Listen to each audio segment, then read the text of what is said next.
This is the Shishu dashcam. It's a high resolution device that can automatically record and store the images on a SD card, micro SD card, up to 32 gigabytes. Has a full comprehensive English instruction manual.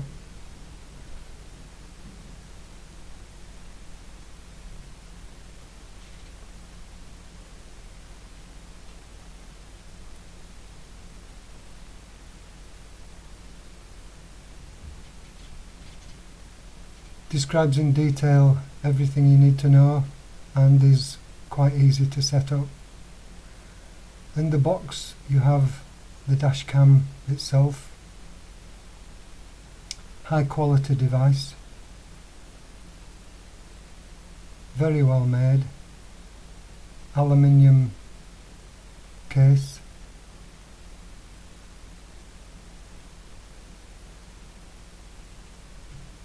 This is the TF card slot.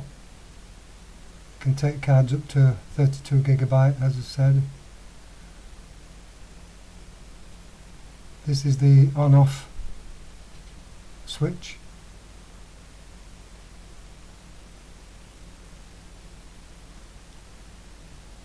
This is a micro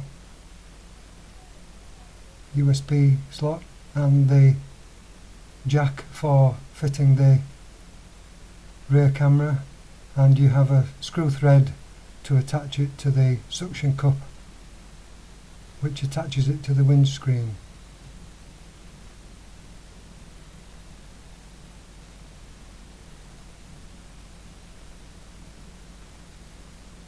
This is the suction cup.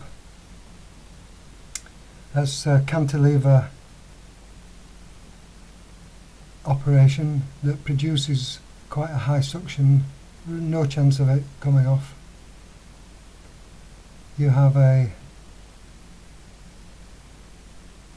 you have a micro USB to standard USB cable for charging, and also connecting the dashcam as either a storage unit so it can transfer the files directly to the computer, or you can use it as a webcam.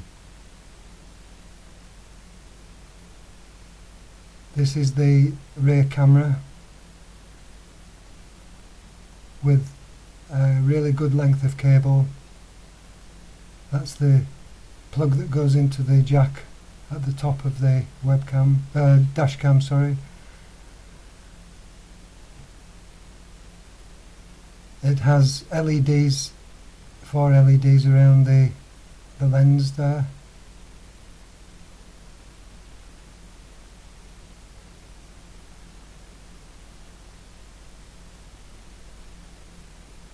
And this is the power cable that goes into either a 12 volt auxiliary socket or cigarette lighter,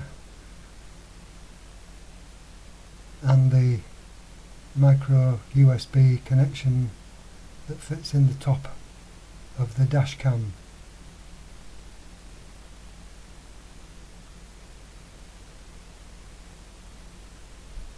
This is a bag of clips and accessories, mainly to as cable tidies, to keep the cable nicely out of the way when routing down to the power socket.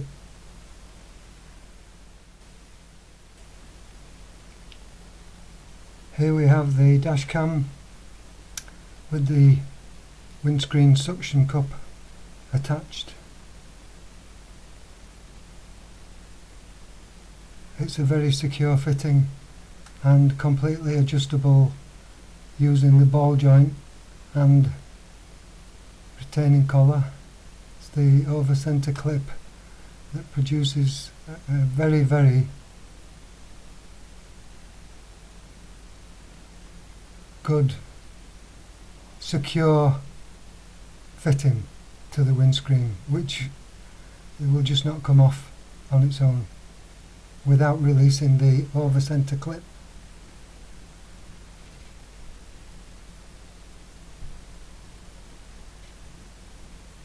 You can press the button to activate it.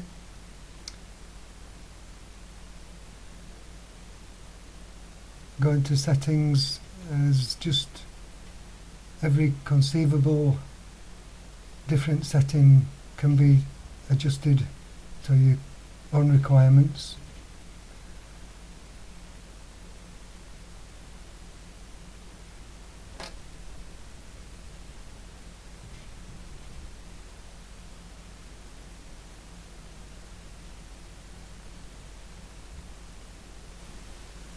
And then this is the rear facing camera.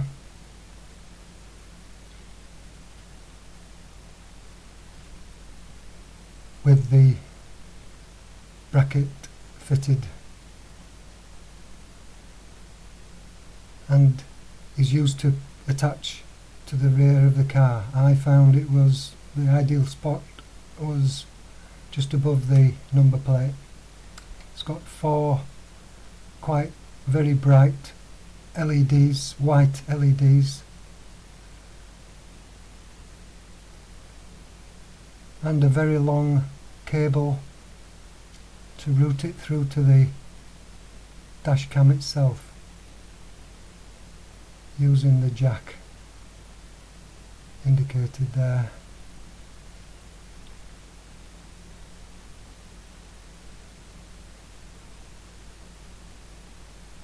As you can see, it just simply plugs into the top at the side of the micro USB connector. An adequate number of cable clips are provided, and a plug socket arrangement, which means that you can push a very small diameter cable through the smallest of holes. So the camera itself detaches at that connector, and you're left with just a small diameter piece of connector to go through the holes to get it to the front of the car.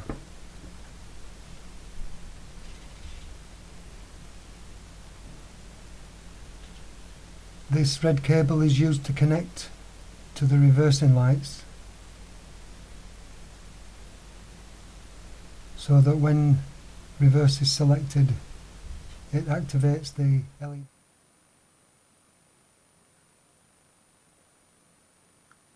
The actual dash cam itself is completely automatic.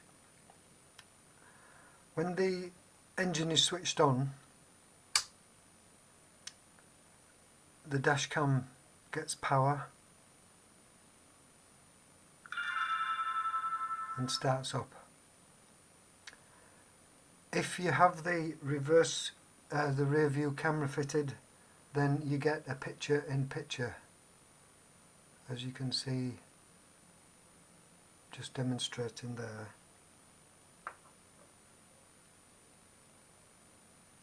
Obviously you can use it, as I've said, without the rear view camera, and it's now recording, as you can see the counter at the top there, and it's on a 3-minute cycle, so every 3 minutes it generates a new video file. When you come to turn the engine off, since the actual dash cam itself has got a small lithium ion battery in there. The battery inside the dash cam continues to power the camera. When it senses the engine switched off, you get a message saying that it's going to shut down in 10 seconds. This gives time for the files to be written and closed to the SD card. Then it powers off. automatically.